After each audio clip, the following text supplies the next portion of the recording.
বর্তমান সরকার দুর্বল অস্বচ্ছ প্রক্রিয়ায় নতুন গভর্নর নিয়োগ দিয়েছে বলে জানিয়েছেন Centre for policy dialogue CPD. সংস্থাটির মতে বড় কাঠামোগত উন্নয়নের মতো আর্থিক অবস্থা না থাকায় সরকারের উচিত বড় প্রকল্পে ধীরে চল নীতি অনুসরণ করা।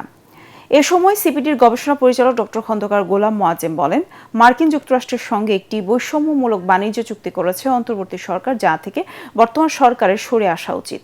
তরিক ইসলামের রিপোর্ট। সকালে ধানমন্ডির সিপিডি কার্যালয়ে নতুন সরকারের অর্থনৈতিক ও সামাজিক খাতে নীতি ও প্রশাসনিক সিদ্ধান্ত বিষয়ক সংবাদ সম্মেলন করে centre for policy dialogue CPD. এ সময় নতুন সরকারের 180 দিন ও 5 বছরের বিভিন্ন পরিকল্পনা ও পরামর্শ তুলে ধরে গবেষণা প্রতিষ্ঠানটি। এ সময় প্রতিষ্ঠানটির গবেষণা পরিচালক খন্দকার গোলাম মোয়াজ্জেম জানান, বিএনপির নির্বাচনী ইশতেহার অনুযায়ী দুর্নীতি কমাতে ন্যায়পাল নিশ্চিত করতে হবে।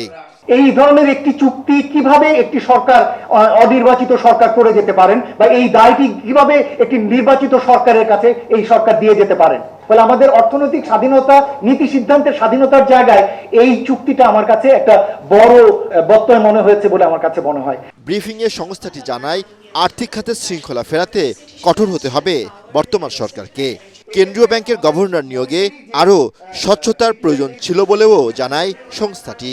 এই গভর্নর নিয়োগের ক্ষেত্রে আমার মনে হয় যে একটা দুর্বল প্রক্রিয়া যেমন করা হয়েছে, প্রক্রিয়াটি অস্বচ্ছ, এবং আমার কাছে মনে হয়েছে যে ধরনের বিষয়গুলো বর্তমান গভর্নর মহোদয় সম্পর্কিত সাথে যুক্ত হয়েছে, এই ধরনের বিষয়গুলোর ক্ষেত্রে সরকার এই ধরনের ক্রিটিসিজমগুলো এড়িয়ে বরঞ্চ আরো ভালো বেটার নিয়োগ দিতেই পারতেন সরকার।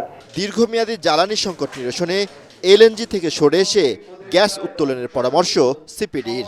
সিন্ডিকেট ভাঙতে সরকারের দ্রুত পদক্ষেপের কথাও জানায় গবেষণা প্রতিষ্ঠানটি।